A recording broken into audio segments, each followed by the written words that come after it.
আপনাদের নাম ছিল জাতীয়তাবাদী দল, এখন মানুষ বলে চাঁদাবাজি দল। অন্যায়ের বিরুদ্ধে এক একজন যোদ্ধার ভূমিকায় অবতীর্ণ হতে হবে।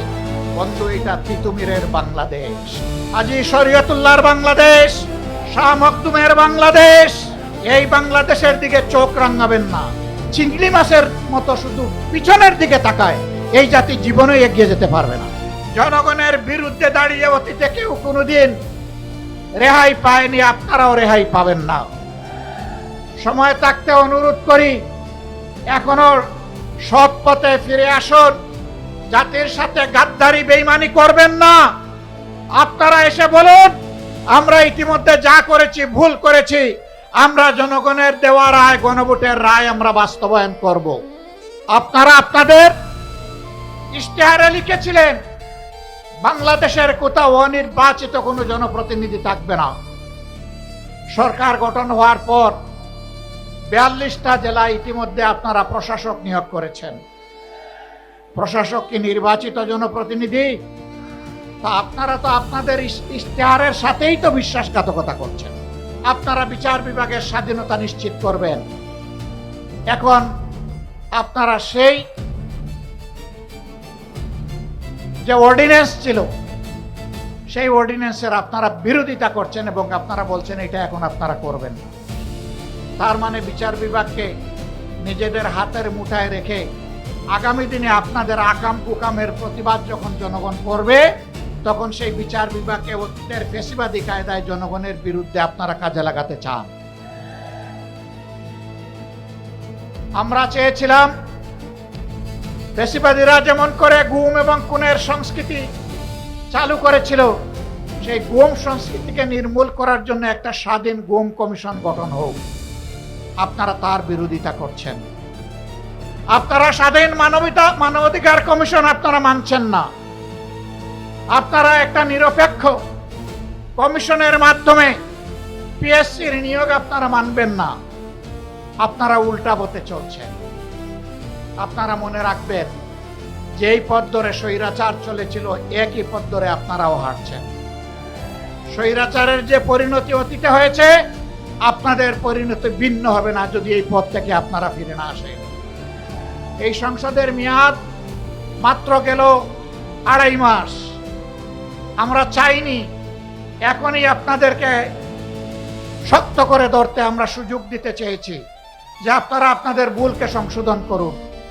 মনে রাখবেন, আমাদের এই উদারতা যেন কোনো দুর্বলতা হিসেবে আপনাদের কাছে ধরা না দেয়। ভালো কাজ করবেন, আমরা পানির মতো তরল। মন্দ এবং অন্যায় কাজ করবেন, জনগণের বিরুদ্ধে অবস্থান নেবেন, আমরা ইস্পাতের চাইতেও কঠিন হয়ে দাঁড়াবো সেদিন। দেশ এবং জনগণের কোনো ক্ষতি আমরা মেনে নেব না। আপনাদের নেতা বলেছিলেন দুর্নীতিকে টুটি চেপে ধরবেন। আপনারা ক্ষমতায় এসেই বললেন যদি সমঝোতার ভিত্তিতে কিছু নেওয়া হয় এটা চাঁদা হবে না। ধিক্কার জানাই। আজকে আপনাদের পরিচয় হয়েছে, আপনাদের নাম ছিল জাতীয়তাবাদী দল, এখন মানুষ বলে চাঁদাবাজি দল। একজন চাঁদাবাজকেও আপনারা কবজায় আনেন নাই। জনগণ বিশ্বাস করতে বাধ্য হবে মাথা থেকে পায়ের পাতা সবাই চাঁদাবাজ। নাইলে কেন চাঁদাবাজি বন্ধ হচ্ছে না? সব জায়গায় কেন দুর্নীতির মহা উৎসব চলছে? গায়ের জুড়ে সব জায়গায় রাজনৈতিক দখলবাজি কেন চলছে? বাংলাদেশ ব্যাংকের মতো সেন্ট্রাল ব্যাংকের জায়গাটাও আপনারা ঠিক রাখলেন না। সেখানে একজন দলখানা লোককে আপনারা, অযোগ্য লোককে আপনারা বসাই দিলেন।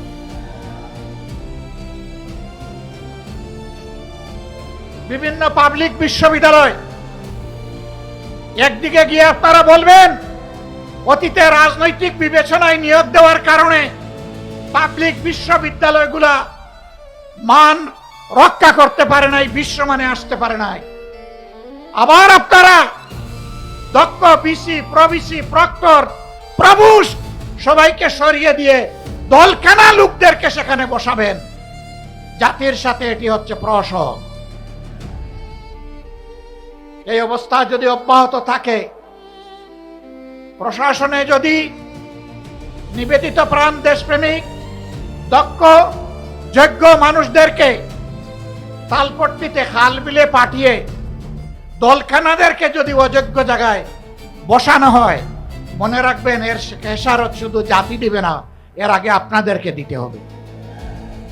আমরা প্রত্যেকটি বিষয়ে কথা বলবো, আমরা কাউকে ছেড়ে কথা বলবো। সংসদে লড়াই করব যাতে জাতির দাবিগুলো শান্তিপূর্ণভাবে আদায় হয়।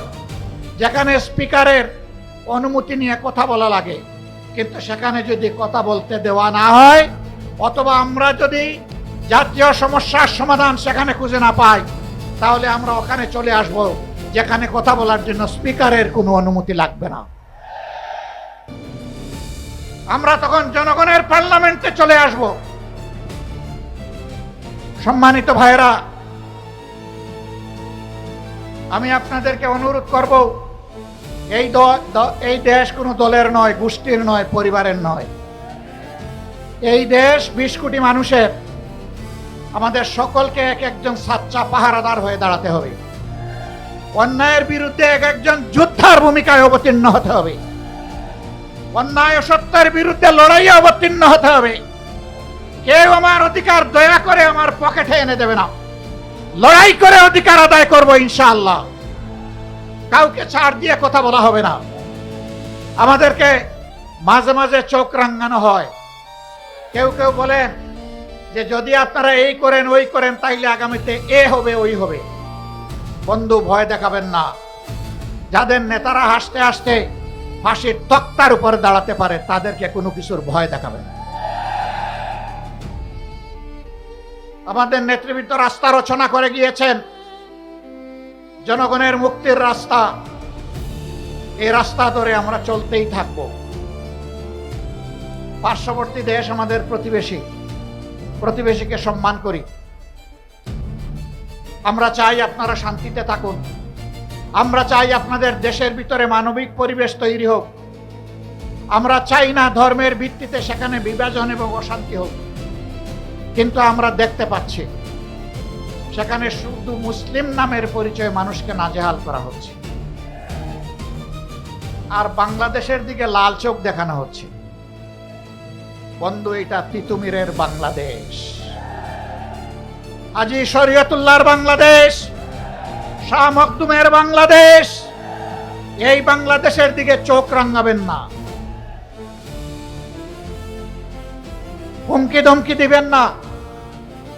আমরা চাই আমরাও শান্তিতে থাকি। আমরা চাই আপনারাও শান্তিতে থাকুন। আমাদের শান্তি নিয়ে টান দিলে কারো শান্তি থাকবে না।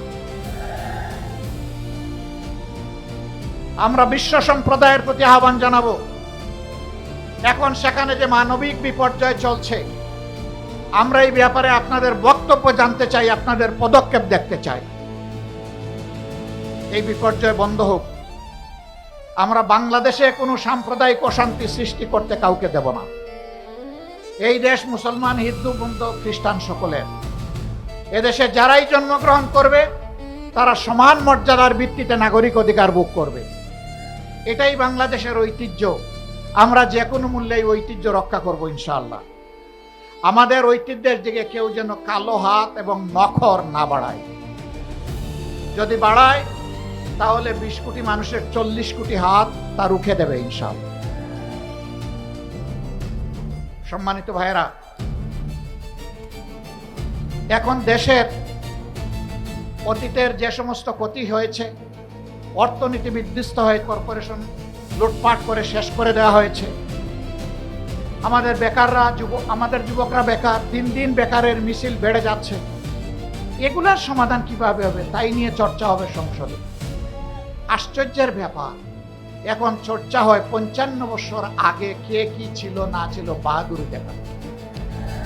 যার যে ভূমিকা ছিল আমরা তার জন্য স্যালিউট জানাই।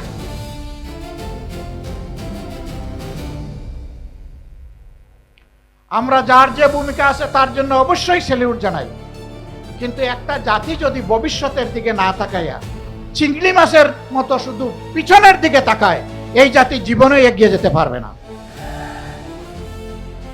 ইতিহাস আমরা চর্চা করব, কিন্তু ইতিহাস নিয়ে পড়ে থাকবো না। ইতিহাস চর্চা করব ইতিহাস থেকে শিক্ষা নেওয়ার জন্য। ইতিহাসের সাথে বেইমানি করলে একটা জাতিকে কতটা মূল্য দিতে হয় তা জানার জন্য। আমাদের অনেক সমস্যা। বাংলাদেশের 4 ভাগের 1 ভাগ পদ্মা এবং তিস্তার কারণে এখন প্রায় মরুভূমি হয়ে গিয়েছে। আওয়ামী লীগের প্রথম সরকার ক্ষমতায় আসার পর পরীক্ষামূলকভাবে 15 দিনের জন্য ফারাক্কা বাঁধ এটা বাস্তবায়নের সুযোগ দিয়েছিল, এর কার্যক্রম চালানোর সুযোগ দিয়েছিল। 55 বছরেও 15 দিন শেষ হয় না। ইতিমধ্যে পদ্মা শুকনা মৌসুমে মরুভূমি, আর বর্ষার মৌসুমে এটা দুর্ভোগের কারণ। এখন এই মৌসুমে কৃষকের পানির প্রয়োজন, সাধারণ মানুষের পানীয় জল দরকার, এখন পানি নেই। সরকারকে আমরা সাধুবাদ জানাই, ইতিমধ্যে পদ্মা ব্যারেজের ঘোষণা দিয়েছেন, কিন্তু এটা যেন শুধু লোক দেখানো ঘোষণা না হয়। এই ঘোষণা যেন বাস্তবে রূপ নেয়। তার পাশাপাশি আমরা আরো দৃঢ়ভাবে বলবো, তিস্তা সহ ওই 3টা নদীর পাড়ের মানুষের, 2.5 কোটি মানুষের দুঃখ দুর্দশা দূর করার জন্য তিস্তা মহাপরিকল্পনা অবশ্যই বাস্তবায়ন করতে হবে। আমি কালকেও বলেছি, বিএনপির নেতা, বর্তমান একজন মন্ত্রী, ওই অঞ্চলে বাড়ি, তিনি নির্বাচনের আগে তারেক রহমান সাহেব সহ সবাইকে নিয়ে তিনি তিস্তা পারে বিশাল আয়োজনে মিটিং এবং মিছিল করেছেন। সারা বাংলাদেশ থেকে দলে দলে সাংবাদিক বন্ধুরা সেখানে গিয়েছেন, অথবা তাদেরকে নিয়ে যাওয়া হয়েছে। নির্বাচনী আমেজ তৈরি করার জন্য যদি এটা হয়ে থাকে, তাহলে মনে রাখবেন যে স্লোগান দিয়েছিলেন জাগো বাহে, বাহরাজ কিন্তু এখন জেগে আছে। এখন দুইটি চোখ দিয়ে তাকিয়ে আছে। সেদিন যে বক্তব্য দিয়েছিলেন তা বাস্তবায়ন করেন কিনা। আমরা স্পষ্টভাবে বলতে চাই, কারো রক্ত চক্কর দিকে না তাকিয়ে তিস্তা মহাপরিকল্পনা অবশ্যই বাস্তবায়ন করতে হবে। পদ্মায় পানি আনতে হবে। পদ্মার পানি আমাদের ন্যায্য পাওনা, তিস্তার পানি আমাদের ন্যায্য পাওনা। সারা বাংলাদেশে যে 154টা অভিন্ন নদী আছে, সবগুলোই আজকে মৃতপ্রায় হয়ে গিয়েছে। একজন বক্তা এখানে বলে গিয়েছেন যে আপনি খাল কেটে মানুষকে পানি দিতে চান। খালের পানির উৎস হচ্ছে নদী। নদী যদি ঠিক মতো না চলে, তাইলে খালের পানি আসবে কোত্থেকে? আগে নদীর দিকে নজর দেন, সাথে সাথে খালের দিকেও নজর দেন, তখন জনগণ উপকৃত হবে। আর খাল কাটা কর্মসূচি যদি জনগণের মানসিক প্রশান্তির জন্য করে থাকেন, তাহলে এটা বুমেরাং হয়ে দেখা দেবে। আমরা চাই নদীও তার নাব্যতা ফিরে পাক, যৌবন ফিরে পাক, আর খাল কাটা কর্মসূচিও বাস্তবে রূপ দেখুক। আমরা কোনো উন্নয়ন এবং আমরা কোনো ভালো কাজের বিরোধী না, আমরা এর পক্ষে। সম্মানিত বন্ধুগণ, সরকার ইতিমধ্যে যে অপকর্মগুলো করেছে, জাতির সাথে যে ধোঁকা দিয়েছে, যেই 16টা অধ্যাদেশ বাস্তবায়ন না হলে বাংলাদেশে সুশাসন নিশ্চিত করা অসম্ভব, সেইগুলা তারা ফেলে দিয়েছে। এইগুলা যদি তারা বাস্তবায়ন না করে, আমি কথা দিয়ে যাচ্ছি, আমাদের আন্দোলন চলবে সংসদে, একই সাথে চলবে রাজপথে ইনশাআল্লাহ। এবং আমি আস্থার সাথে বলছি, গণভোটের রায়ও বাংলাদেশে ইনশাআল্লাহ বাস্তবায়ন হবে, বাস্তবায়ন করতে বাধ্য করা হবে ইনশাআল্লাহ।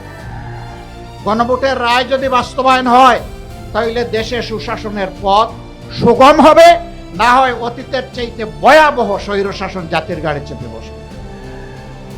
আমি শেষমেশ আপনাদেরকে আহ্বান জানাতে চাই, আসুন দুর্নীতিবাজ আর চাঁদাবাজ এদের বিরুদ্ধে আমরা সামাজিক ঐক্য গড়ে তুলি, আমরা মানুষকে সচেতন করি, গণপ্রতিরোধ গড়ে তুলি। চাঁদাবাজরা আসলে তাদের প্রতি উত্তম মেহমানদারির ব্যবস্থা করি, তারপরে প্রশাসনের হাতে তুলে দেই। যদি আমরা তা পারি, তাহলে সরকার লাগবে না, জনগণের শাসনে বাংলাদেশ ঠিক হয়ে যাবে ইনশাআল্লাহ। সরকার এটা করবে না আমরা বুঝতে পারছি, কারণ শস্যা দিয়ে ভূত তাড়াবে কিভাবে? ওই শস্যার ভিতরেই ভূত, দানায় দানায় ভূত, ঘাটে ঘাটে ভূত, জনে জনে ভূত, মাথা থেকে পায়ের পাতা পর্যন্ত ভূত। এই ভূত তাড়ানোর জন্য আমাদেরকে ঐক্যবদ্ধ হতে হবে। আসুন দেশের জন্য, জাতির জন্য, আল্লাহর জন্য, আল্লাহর দিনের জন্য লড়ে যাই, যেভাবে তারা লড়ে গিয়ে জীবন দিয়ে গেছে।